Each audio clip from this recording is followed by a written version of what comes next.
Sa video na ito, malalaman mo ang mga bagay na maaaring hindi nasabi sa iyo ng doktor mo, hindi dahil wala silang malasakit, kundi dahil karamihan sa tao ay nagtatanong lang kapag huli na ang lahat.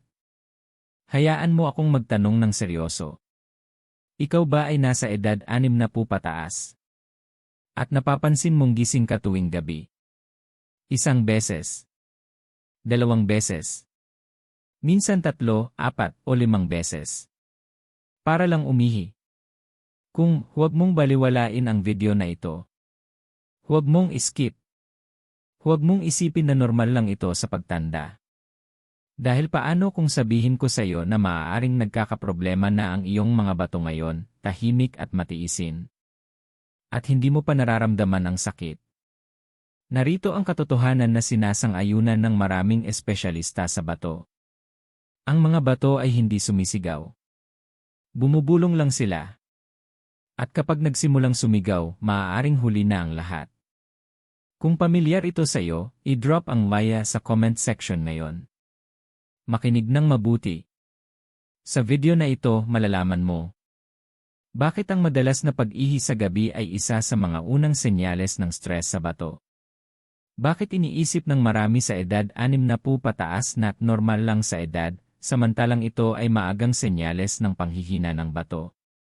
At higit sa lahat, 5 makapangyarihang sopas na matagal nang ginagamit ng mga eksperto sa nutrisyon ng bato at mga tradisyonal na manggagamot para suportahan ang lakas ng bato at mabawasan ang creatinine load. Pero narito ang parte na kadalasang hindi napapansin. Hindi pangkaraniwang sopas ang mga ito. Kung mali ang paraan ng pagluluto, wala itong epekto. Kung tama ang paraan ng pagluluto, maaari nitong baguhin kung paano gumagana ang iyong mga bato, lalo na sa gabi. Kaya dapat panoorin mo ang video hanggang dulo dahil sa huling bahagi malalaman mo ang pinakamalaking pang-araw-araw na pagkakamali na tahimik na sumisira sa iyong mga bato. Bakit ang ilang malusog na pagkain ay talagang nagpapalala sa problema ng bato? At kung paano mas mahalaga ang tamang oras kaysa dami ng pagkain? Bago tayo magpatuloy ay comment mo. Saan ka nanonood? Bansa at lungsod. Isulat mo ngayon. At kung iniintindi mo ang iyong mga bato, o ang bato ng iyong mga magulang, asawa, o mahal sa buhay, ay type ang maya sa comments. Ang channel na ito ay umiiral para sa isang dahilan lamang.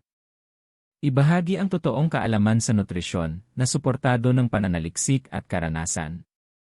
Pindutin ang thumbs up para maabot ng mensaheng ito ang mas maraming tao.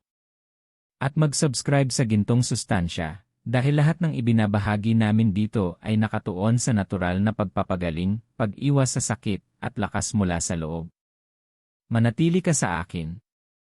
Dahil ang matututuhan mo sa susunod ay makakatulong sa iyo na makatulog ng tuloy-tuloy sa gabi. Bawasan ang hindi kinakailangang stress sa iyong mga bato. Kontrolin ang sitwasyon bago lumala. Ang video na ito ay ginawa para sa iyo. Ngayon, punta tayo sa katotohanan. Pagtulog ng gabi at paggising para umihi ay hindi normal sa pagtanda. Ito ay mensahe mula sa iyong katawan at karamihan ay binabaliwala hanggang maging seryoso na ang pinsala. Kung paminsan-minsan ka lang gumigising, maaaring dahil lang sa pag-inom ng tubig. Pero kung gabi-gabi, paulit-ulit, hindi na ito random. Tinatawag ng mga espesyalista sa bato ang ganitong kondisyon na nocturia at narito ang kanilang sinasang-ayunan. Kapag humina ang bato, nawawala ang kakayahan nitong i-concentrate ang ihi sa gabi. Ibig sabihin, imbes na hawakan ang likido hanggang umaga, paulit-ulit itong nilalabas ng bato at muli at muli. Ngayon, mag-pause tayo sandali. Kung gumigising ka ng 2 o higit pang beses bawat gabi, ay comment ang bias ngayon. Ipakita mo sa akin. 1. Dan ginagawa ng bato sa gabi. Habang natutulog, ang malusog na bato ay pinapabagal ang paggawa ng ihi. Nibabalanse ang likido sa katawan. Inaayos ang nasirang tissue. Kinokontrol ang hormones na nagmamanage ng water retention. Pero kapag humina ang bato, nagiging inefficient ang filtration. Naipon ang mga waste products. Nawawala ang fluid balance. Tumataas ang produksyon ng ihi sa gabi. Kaya maraming tao ang nagsasabi, hindi man lang ako uminom ng tubig sa gabi, pero paulit-ulit pa rin akong umihi. Kung ito ay ikaw, i-drop ang maya sa comments. 2. Creatinine dewy paggising para liway. Ang creatinine ay waste product mula sa muscle activity. Ang malusog na bato ay maayos itong tinatanggal. Pero kapag tumaas ang creatinine, nahihirapan ang bato sa pag-filter ng dugo. Nagiging unstable ang fluid regulation. Tumataas ang paggising para umihi sa gabi.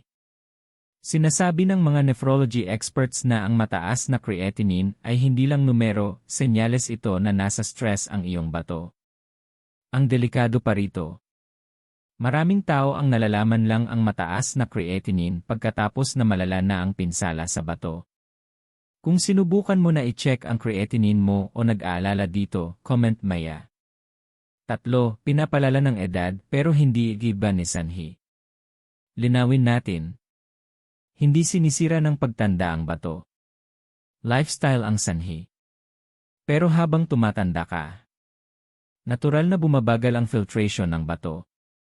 Humihina ang repair mechanisms. Nagiging masensitibo ang bato sa stress.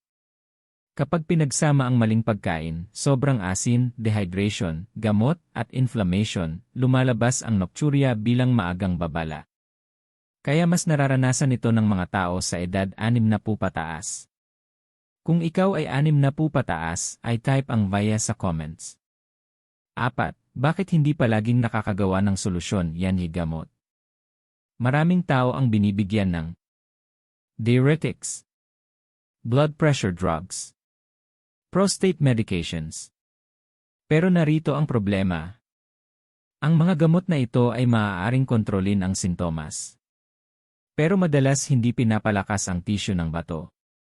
Ang iba pa ay nagpapataas ng produksyon ng ihi. Nagdudulot ng dehydration. Nagdadagdag ng trabaho sa bato. Pinapayo ng kidney nutrition experts na suportahan ang kalusugan ng bato sa pamamagitan ng pagkain, hindi opsyonal, kundi kailangan. Kung pagod ka na sa pag-asa lang sa pills, comment maya. 5. Yan itahimik na pinsala din hindi nararamdaman. Ang pinakadelikado sa kidney stress. Walang sakit sa maagang yugto. Walang pain. Walang babala. Mga subtle signs lang gaya ng pagod, pamamaga sa paa, madalas na paggising para umihi sa gabi. Kapag nagsimula na ang sakit, maaaring malala na ang pinsala. Ito ang dahilan kung bakit mahalaga ang awareness ngayon kaysa panghihina mamaya. At ito rin ang dahilan kung bakit pinag-uusapan natin ang mga sopas. Dahil ang ilang pagkain ay nagpapababa ng pamamaga ng bato. Pinapabuti ang filtration efficiency. Tinutulungan ang balance ng creatinine. Tumutulong ibalik ang kontrol sa fluid sa gabi. Kung gusto mong matutunan kung paano suportahan ang iyong bato sa natural na paraan, drop a like. I thumbs up ang video na ito. Mag-subscribe sa Gintong Sustansya. Dahil ipapaliwanag sa susunod na kabanata kung bakit ang sopas ay isa sa pinakamaligtas at pinakamakapangyarihang paraan para suportahan ang bato, lalo na sa edad 60 pataas. Manatili ka sa akin. Linawin natin mula sa simula. Kapag humina ang bato, ang mabibigat at matitibay na pagkain ay nagiging pasanin. Ngunit kapag suportado ng tama ang bato, maaari nitong maibalik ang function, lakas, at balance, lalo na sa maagang at gitnang yugto. Dito pumapasok ang sopas. Sinasang-ayunan ng mga eksperto sa nutrisyon ng bato at renal dietitians ang isang bagay. Kahalaga ang anyo ng pagkain kasing halaga ng mismong pagkain. Kung sang-ayon ka sa pahayag na ito, i-drop ang like sa comments ngayon. 1. Bakit nagigi-benze batos mabigat ningay pagkain? Filtrahin ng bato ang waste mula sa protein metabolism. Sobrang minerals gaya ng sodium at phosphorus. Toxins mula sa processed foods. Kapag kumain ka ng fried foods, matitinding luto at maanghang na pagkain. Processed proteins. Napipilitan ang iyong bato na magtrabaho ng sobra. At sa paglipas ng panahon, ang patuloy na pressure na ito ay nagdudulot ng pamamaga, pagbaba ng filtration rate, pagtaas ng creatinine levels. Ito ang dahilan kung bakit maraming nephrologists ang nagrerekomenda ng magagaan at madaling tunawin na pagkain para suportahan ang bato. Ginagawa ito ng sopas. 2. Nagpapabigay ng hydration ng hindi nakakapagpasobra. Narito ang isang mahalagang punto na kadalasang hindi napapansin. Ang biglaang pag-inom ng maraming tubig ay maaaring mag-dilute ng electrolytes, mag-stress sa mahihinang bato, magpataas ng paggising para umihi sa gabi. Pero ang sopas, unti-unting nagha-hydrate, nagbibigay ng likido kasama ang minerals. Tinutulungan ang bato na iproseso ang likido ng mas epektibo. Ipinaliwanag ng mga renal specialists na mas mahusay na pinoproseso ng bato ang fluid na kasama sa pagkain kaysa sa plain water lang. Kung napansin mo na kapag uminom ka ng tubig mabilis kang napupunta sa banyo, pero hindi kapag sopas, i-comment ang Leia. 3. Nagpapabuti ng circulation, yan iinit. Pinapabagal ng malamig na pagkain ang sirkulasyon. Pinapataas ng mainit na pagkain ang daloy ng dugo. Sinasabi ng tradisyonal na medisina at modernong physiology. Ang mainit na pagkain ay sumusuporta sa sirkulasyon ng mga organo. Kapag bumuti ang sirkulasyon sa bato, tumataas ang oxygen delivery. Bumubuti ang pagtanggal ng waste. Mas madali ang tissue repair. Nagbibigay ang sopas ng banayad na init nang hindi pinapahirapan ang pagtunaw. Ito ang dahilan kung bakit nakakaramdam ng ginhawa at relaxation pagkatapos uminom ng sopas, hindi lamang psychological, physiological talaga. 4. Nagpapababa ng pamamaga bene sopas. Kaaway ng kalusugan ng bato ang pamamaga. Ang chronic low-grade inflammation ay sumisira sa kidney filters, nephrons. Nagpapataas ng creatinine levels. Nanggugulo sa fluid balance. Ang sopas mula sa whole foods ay naglalaman ng antioxidants, anti-inflammatory compounds, natural enzymes. Pinoprotektahan ng mga compound na ito ang tissue ng bato sa paglipas ng panahon. Kung naniniwala ka na ang pamamaga ang ugat ng maraming sakit, i-drop ang Leia. 5. Nagbigay ng tama kontroladong pagkain. Napakahalaga nito. Sa sopas, maaari mong kontrolin ang antas ng asin, protein load, konsentrasyon ng minerals. Hindi tulad ng packaged foods, pinapayagan ng sopas ang customization para sa kaligtasan ng bato. Madalas sabihin ng renal dietitians, hindi tungkol sa mas kaunti ang pagkain, kundi mas matalino. Ginagawa ito ng sopas. 6. Hindi lahat ng sopas ay ligtas, mahalaga makinig ng mabuti. Maraming sopas ang sumisira sa bato, kabilang ang instant noodles, cube seasoned soups, canned soups. Punong-puno ang mga ito ng sobrang sodium, preservatives, phosphates. Tahimik nitong pinapalala ang function ng bato. Kung hindi mo ito alam dati, ay comment ang Maya. Ang mga sopas na tatalakayin natin ay malinis, simple, suportado ng nutritional science, suportado ng tradisyonal na practice. Ito ang dahilan kung bakit mahalaga ang susunod na mga kabanata. Kapag tama ang pagpili ng sopas, nakakapahinga ang bato, nababawasan ang pressure sa creatinine, bumubuti ang paggising sa gabi. I-thumbs up ang video. Mag-subscribe sa gintong sustansya. Ngayon, ilalahad natin ang sopas #1 at marami ang natulungan nitong muling makontrol ang kanilang gabi. Makinig ng mabuti dahil ang unang sopas na ito ay simple, abot kaya, at napakalakas sa pagsuporta sa bato. Ito ay mung bean soup. Hindi ito modernong imbensyon. Matagal nang ginagamit ang mung beans ng mga eksperto sa nutrisyon ng bato at mga tradisyonal na manggagamot dahil sa banayad nitong epekto sa bato, hindi laban dito. Ang mung beans ay isa sa ilang plant foods na nagbibigay ng protein nang hindi labis na pinapahirapan ang filtration ng bato. Yan lang ay espesyal na. Ngunit higit pa rito, naglalaman ang mung beans ng natural compounds na tumutulong magbawas ng pamamaga sa loob ng bato.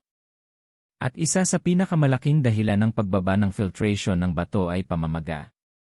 Kapag bumaba ang pamamaga, bumubuti ang filtration. Kapag bumubuti ang filtration, mas epektibong na iproseso ang waste products gaya ng creatinine.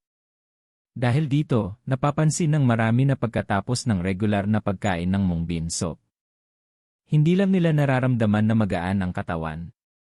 Mas maganda ang tulog. Mas kaunti ang paggising sa gabi. Mas kalmado ang pakiramdam ng katawan. Kung nakatikim ka na ng mung beans, o ito ang unang beses mong marinig ito, i-drop ang via sa comments ngayon. Napakahalaga ng dapat mong maintindihan. Paano mo inihahanda ang sopas ay nagtatakda kung makakatulong ba ito sa iyong bato o wala. Huwag i-fry ang mung beans. Huwag sobrahan ng asin. Huwag lagyan ng seasoning cubes. Hugasan lang ng maigi ang mung beans, pakuluan ng dahan-dahan sa malinis na tubig, at magdagdag ng maliit na piraso ng luya. Pinapabuti ng luya ang sirkulasyon at sumusuporta sa init ng bato. Mahalagang kombinasyon ito. Pakuluan hanggang lumambot ang beans. Magiging magaan, bahagyang malabo, at masustansya ang tubig. Dito nakapaloob ang karamihan ng benepisyo. Inumin ng mainit. Hindi malamig. Hindi iced. At mahalaga ang timing. Inirerekomenda ng kidney nutrition experts na inumin ang sopas ng mas maaga sa gabi, hindi late night. Kapag sobra ang oras, kahit malusog na likido ay maaaring magpataas ng paggising sa gabi. Ngunit kapag tama ang oras, sumusuporta ang mung bean soup sa pagkumpuni ng bato habang natutulog. Kung natututo ka ng bago ngayon, itap ang thumbs up para maabot ito sa mas maraming taong nangangailangan. Mung bean soup ay hindi gamot. Ito ay suporta. At ang tuloy-tuloy na suporta ay maaaring magbago ng resulta. Maraming tao ang nagkakamali na uminom ng minsan lang at titigil. Hindi ganyan gumagana ang katawan. Ang bato ay tumutugon sa consistency, hindi sa desperation. Kung sang-ayon ka dito, ay comment ang laya. Isa pang babala bago tayo magpatuloy. Kung may advanced kidney disease ka na, dapat inumin ang sopas ng may moderation at kumonsulta sa healthcare provider. Ang natural ay hindi nangangahulugang padalos-dalos. Laging unahin ang karunungan. Ngunit para sa maagang kidney stress, madalas na paggising sa gabi, pagtaas ng creatinine, at pangkalahatang kahinaan ng bato, ang sopas na ito ay isa sa pinakabanayad na lugar para magsimula. At ito pa lamang ang una. I thumbs up ang video. Mag-subscribe sa gintong sustansya. Dahil ang susunod na sopas na tatalakayin natin ay kadalasang nakakaligtaan ng marami, ngunit malaki ang naitutulong sa pagpapakalma ng bato at pagbabawas ng paggising sa gabi. Ngayon pag-usapan natin ang isang sopas na madalas hindi pinapansin ng marami, ngunit tahimik na pinapahalagahan ng mga eksperto sa nutrisyon ng bato sa isang simpleng dahilan dahil epektibo ito ng banayad, ngunit malalim. Ito ay pumpkin at onion soup. Ang kalabasa, pumpkin, ay hindi lang pagkain. Para sa mga bato, ito ay suporta. Isa ito sa mga gulay na tumutulong sa katawan na mas maayos na i-manage ang likido nang hindi pinapahirapan ang bato. At mahalaga yon, lalo na kung gising ka sa gabi para umihi. Naglalaman ang kalabasa ng natural compounds na tumutulong magbawas ng water retention sa araw, kaya hindi sobra ang likido na inilalabas ng katawan sa gabi. Kapag bumuti ang fluid balance, bumababa ang paggising sa gabi. Hindi ito teorya, ito ay physiology. Ang sibuyas, onion, ay may parehong mahalagang papel. Pinapabuti ng sibuyas ang daloy ng dugo sa mga vital organs, kasama na ang bato. Kapag bumuti ang daloy ng dugo, mas maganda ang delivery ng oxygen, at mas maganda ang oxygen delivery, mas mabilis ang pagkumpuni ng kidney tissue. Ito ang dahilan kung bakit matagal nang ginagamit ang sibuyas sa tradisyonal na medisina, hindi dahil sa lasa, kundi dahil sa function. Kung sang-ayon ka na ang pagkain ay dapat may layunin, i-drop ang maya sa comments ngayon. Makinig ng mabuti. Ang pumpkin at onion soup ay lalong nakakatulong sa mga taong nakakaramdam ng bloating, kabigatan, o pamamaga sa mga binti sa araw, at pagkatapos ay gising sa gabi para umihi. Ang pattern na ito ay madalas nangangahulugang nagtatago ang katawan ng likido sa araw at inilalabas ito sa gabi. Tinutulungan ng sopas na ito na maitama ang imbalance na iyon. Mahalaga ang paraan ng paghahanda. Balatan at hiwain ang sariwang kalabasa. Hiwa-hiwain ang isang medium na sibuyas. Pakuluan ng dahan-dahan sa malinis na tubig. Maaari kang magdagdag ng bawang kung gusto mo pero walang seasoning cubes. Kapag lumambot na ang kalabasa, maaari mo itong i-blend ng bahagya o iwanang buo. Hindi mahalaga ang texture. Ang mahalaga ay simple at malinis ang sopas. Dapat minimal ang asin. Napaka-minimal. Binibigyang diin ng mga eksperto sa nutrisyon ng bato na nakakasira ang sobrang sodium kahit sa pinakamalusog na pagkain. Kung sobrahan mo ng asin ang sopas na ito, mawawala ang benepisyo.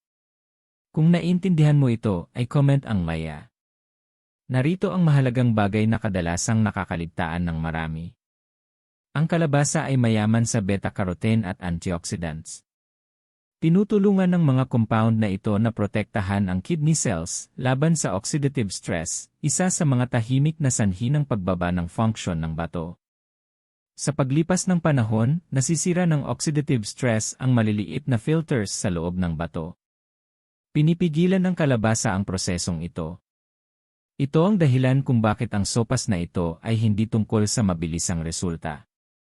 Ito ay tungkol sa pangmatagalang proteksyon ng bato.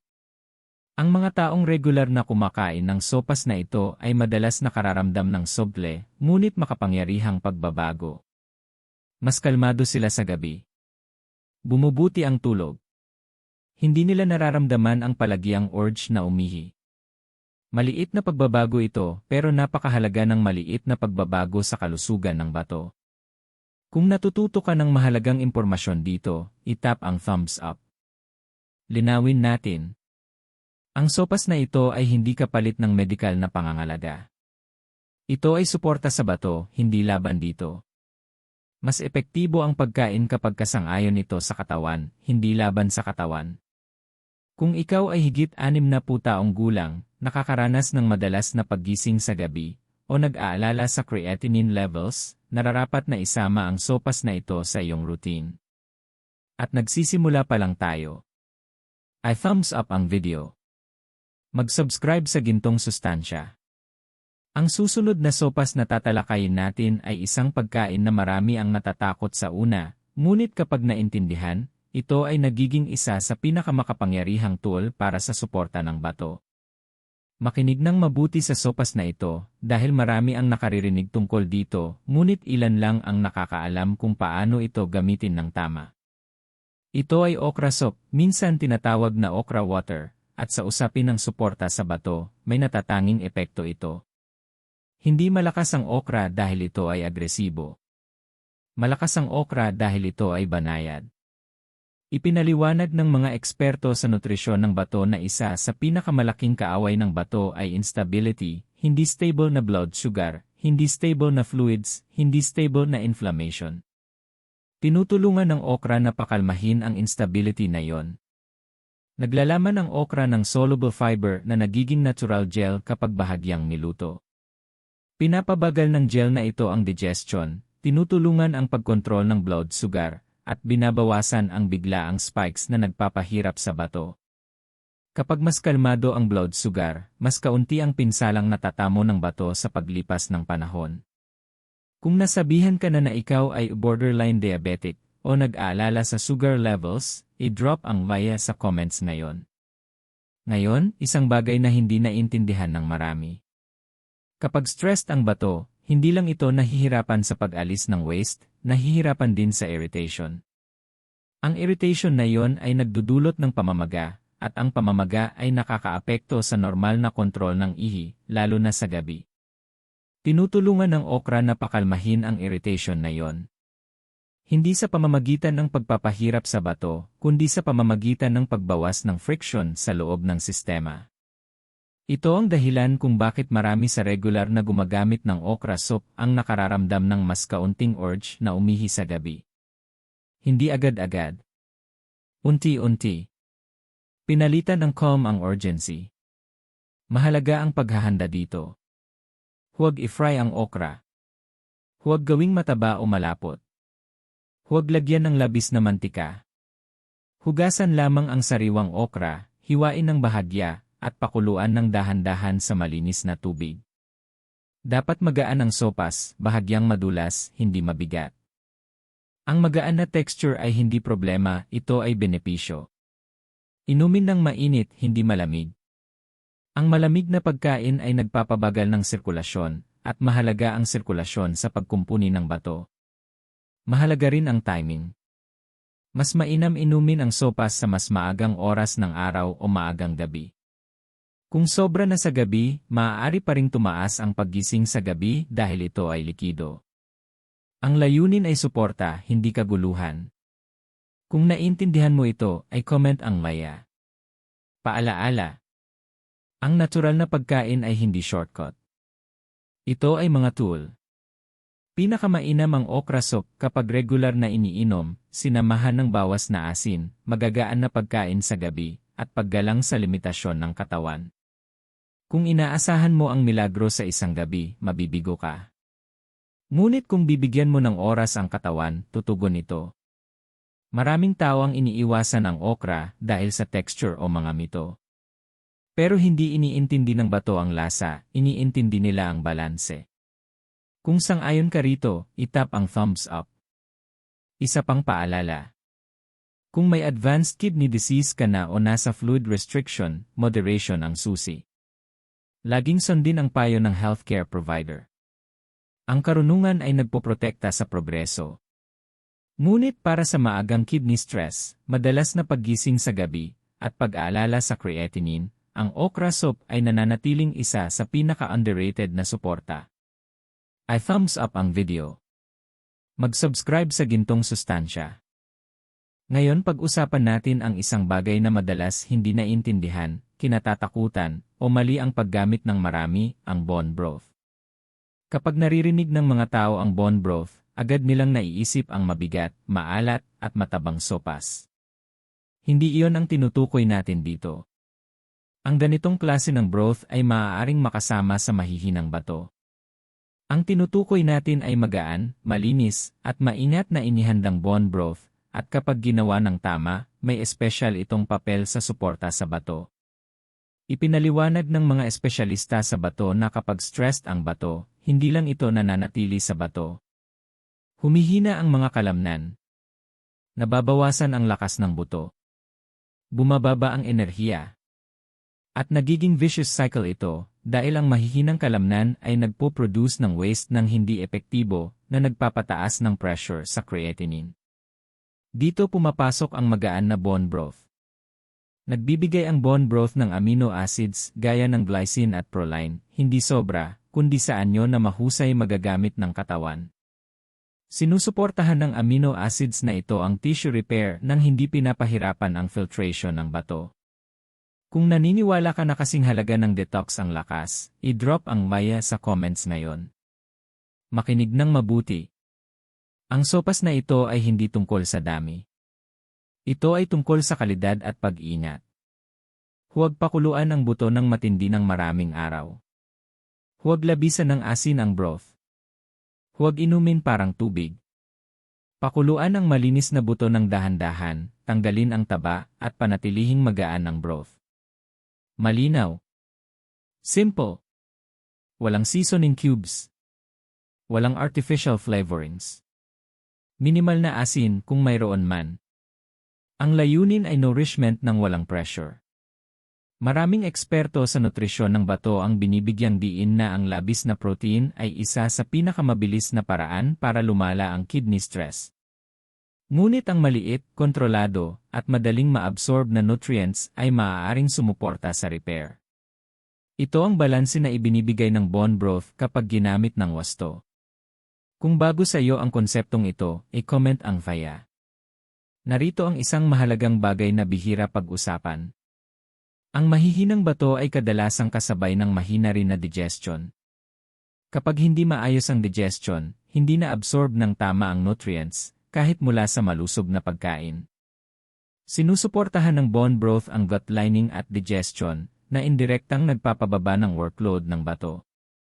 Mas maayos na digestion katumbas equals mas kaunting waste, mas kaunting toxin buildup, mas kaunting stress sa filtration. Mas mahalaga ito kaysa sa iniisip ng karamihan. Ang mga taong gumagamit ng magaan na bone broth ng tama ay madalas nakararanas ng soble na pagbabago. Mas kaunting pagod. Mas mainit at komportable ang pakiramdam ng katawan. Mas lumalakas. Ito ay palatandaan na unti-unti nang nag-stabilize ang sistema. Ngunit linawin natin. Kung may advanced kidney disease ka, matinding pagtaas ng creatinine, o striktong protein restriction, dapat gamitin ang sopas na ito ng may moderation at may gabay ng doktor. Ang natural ay hindi nangangahulugang unlimited. Pinoprotektahan ng karunungan ang progreso. Kung sang-ayon ka dito, itap ang thumbs up. Ang bone broth ay hindi pang araw-araw para sa lahat. Para sa iba, minsan o 2 beses sa isang linggo ay sapat na. Para sa iba, maliit na bahagi ang pinakamainam. Tumutugon ang bato sa respeto, hindi sa puwersa. Kapag ginamit ng tama, sinusuportahan ng sopas na ito ang pundasyon, buto, kalamnan, digestion, kaya hindi nag-isa ang bato sa pasanin. I thumbs up ang video. Mag-subscribe sa gintong sustansya. Ngayon, ang susunod na sopas na tatalakayin natin ay isa sa pinakasimple, ngunit isa sa pinakamakapangyarihang paraan para bigyan ang bato ng tunay na pahinga. Maaaring mukhang sobrang simple ang sopas na ito. Kasi nga, simple lang ito, kaya madalas itong nilalaktawan ng marami. Ngunit ang simplisidad nito ang dahilan kung bakit ito epektibo. Ito ay clear vegetable soup at para sa bato, hindi lang pagkain ito. Ito ay pahinga. Ipinaliwanag ng mga espesyalista sa bato na isa sa pinaka-nakakalimutang bahagi ng kidney health ay ang recovery time. Katulad ng kalamnan na kailangan ng pahinga pagkatapos magtrabaho, kailangan din ng bato ng mga sandali na hindi overloaded ng protein, asin, o mabigat na digestion. Binibigyan sila ng break ng clear vegetable soup. Hindi pinipilit ng sopas na ito ang filtration. Hindi nito pinapahirapan ang sistema. Pinapayagan nitong huminga ang bato. Kung naniniwala ka na bahagi ng paggaling ang pahinga, i-drop ang VAYA sa comments ngayon. Hindi random ang mga gulay na ginamit dito. Ang repolyo, cabbage, karot, celery, at sibuyas bawat isa ay may tiyak na papel. Sinusuportahan ng repolyo ang detox pathways at binabawasan ang pamamaga. Nagbibigay ang karot ng antioxidants na nagpoprotekta sa kidney cells mula sa oxidative damage. Sinusuportahan ng celery ang fluid balance at banayad na waste removal. Pinapabuti ng sibuyas ang sirkulasyon at nutrient delivery sa bato. Kapag dahan-dahang pinakuluan ang mga gulay na ito, nangyayari ang isang makapangyarihang bagay. Napupunta ang nutrients sa tubig, na nagiging light, mineral-rich broth na madaling maabsorb ng katawan ng walang stress. Ito ang dahilan kung bakit madalas irekomenda ng mga eksperto sa nutrisyon ng bato ang clear vegetable soup sa panahon ng kidney strain. Makinig ng mabuti. Hindi layunin ng sopas na ito na punuin ka. Layunin nito ay pakalmahin ka. Lalo itong nakakatulong sa gabi, kapag ang mabibigat na pagkain ay maaaring mag-trigger ng paggising para umihi. Sa halip na pilitin ang digestive system sa gabi, nagbibigay ang sopas na ito ng nourishment ng walang abala. Maraming taong pumapalit ng mabigat na hapunan sa clear vegetable soup ang nakapansin ng mahalagang pagbabago. Mas malalim ang tulog. Mas kaunti ang paggising para umihi. Mas relax ang katawan. Kung gusto mo ito, ay comment ang VAYA. Simple ang paghahanda at sadyang simple ang layunin. Hugasan at hiwain ang sariwang gulay. Dahan-dahang pakuluan sa malinis na tubig. Walang seasoning cubes. Minimal ang asin. Dapat malinaw, magaan at mainit ang sopas. Mahalaga ang init. Pinapabagal ng malamig na pagkain ang sirkulasyon at mahalaga ang sirkulasyon sa pagkumpuni ng bato. Maaaring inumin ang sopas na ito ilang beses sa isang linggo, lalo na sa mga araw na pakiramdam mo mabigat, bloated, o pagod. Kapaki-pakinabang din ito pagkatapos ng araw ng mas matatabang pagkain para maibalik ang balanse ng sistema. Ngunit linawin natin, ang clear vegetable soup ay hindi parusa. Hindi ito starvation. Ito ay strategy. Ito ay pagpili na protektahan ang bato bago sila mapilitan na sumigaw para sa tulong. Kung bago ito sa pananaw mo, itap ang thumbs up. Kapag binigyan ng pahinga ang bato, tumutugon ito ng may stability. Bumubuti ang fluid control. Mas maayos ang waste removal. Nababawasan ang disturbances sa gabi. Minsan ang paggaling ay hindi tungkol sa pagdagdag ng higit pa. Ito ay tungkol sa pagbawas ng pressure. I thumbs up ang video. Mag-subscribe sa gintong sustansya. Ngayon makinig ng mabuti dahil maaaring hindi komportable ang bahaging ito pero mahalaga ito. Maraming tao ang nakatuon sa kung ano ang dapat idagdag para sa kalusugan ng bato. Ngunit nakakalimutan nila kung ano ang dapat itigil.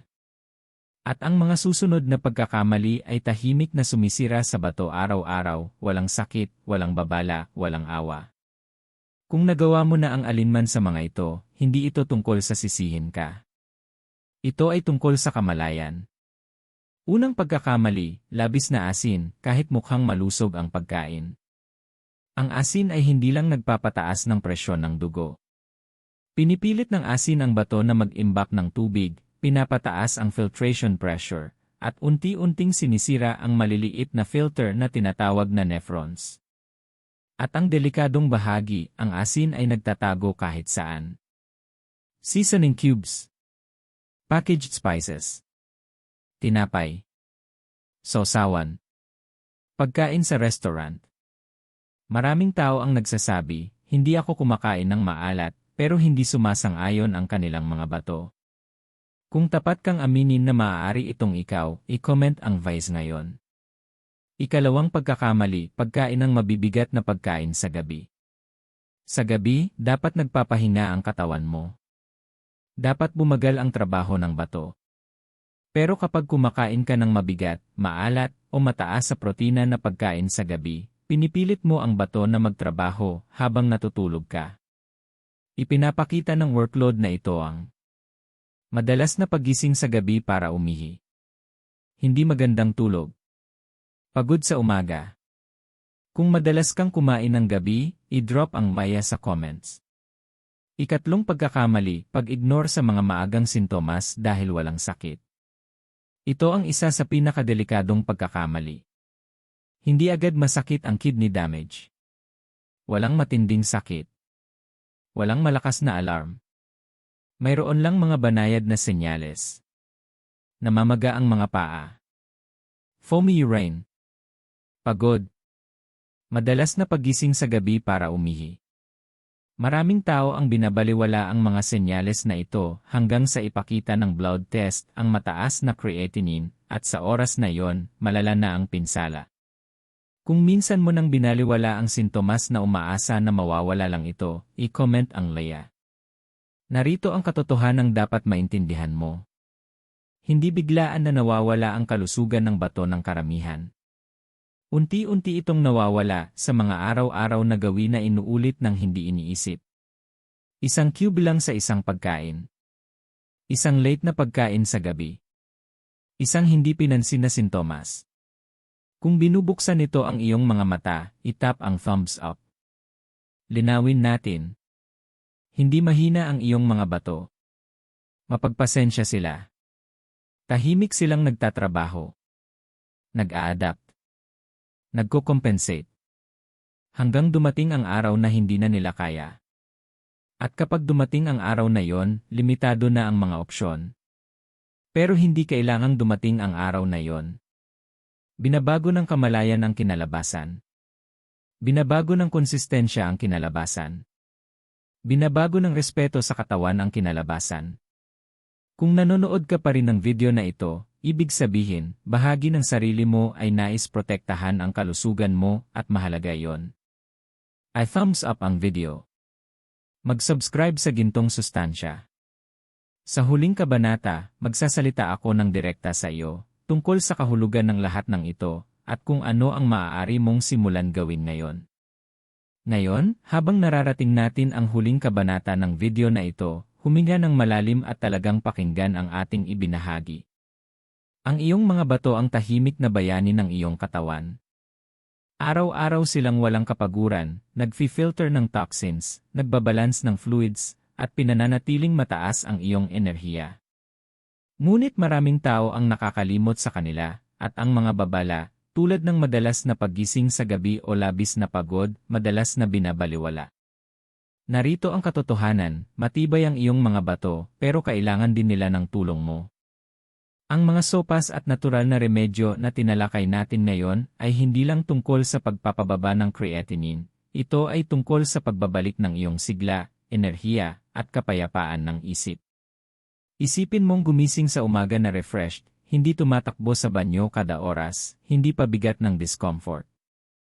Iyan ang kinabukasang maaari mong simulan itayo ngayon. At ito ang gusto ko mula sa iyo, kung ang alinman sa payo na ito ay tumugma sa iyo, kung naramdaman mo ang pag-udyok sa puso mo, ay type ang yes sa comments.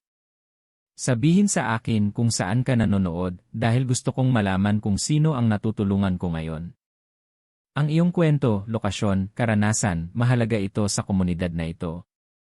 Tandaan, ang pag-subscribe sa Gintong Sustansya ay tinitiyak na hindi mo mamimiss ang mga life-changing health tips tulad nito. Pindutin ang subscribe button ngayon at i-thumbs up ang video kung naniniwala kang karapat-dapat alagaan ng iyong mga bato. Bago tayo magtapos, nais kitang iwanan ng pangako, ang maliliit na pagpili na gagawin mo ngayon, ang mga sopas na iinumin mo, ang mga pagkain na kakainin mo, ang mga gawin na i-adopt mo, ay maaaring magdala ng malaking pagbabago bukas. Magsimula sa simple, magsimula ng consistent, at magpapasalamat ang iyong mga bato. Sa huli, isipin mo ang iyong buhay isang buwan mula ngayon. Mas kaunting discomfort, mas maraming enerhiya, mas magandang tulog, mas malakas na katawan. Posible ito at nagsisimula sa aksyon ngayon. Huwag maghintay hanggang huli na. I-drop ang yes kung handa ka nang gumawa ng pagbabago ngayon. Ang iyong mga bato ay umaasa sa iyo. Alagaan natin sila, pagyamanin natin sila, at muling bawiin ang buhay na karapat-dapat sa iyo.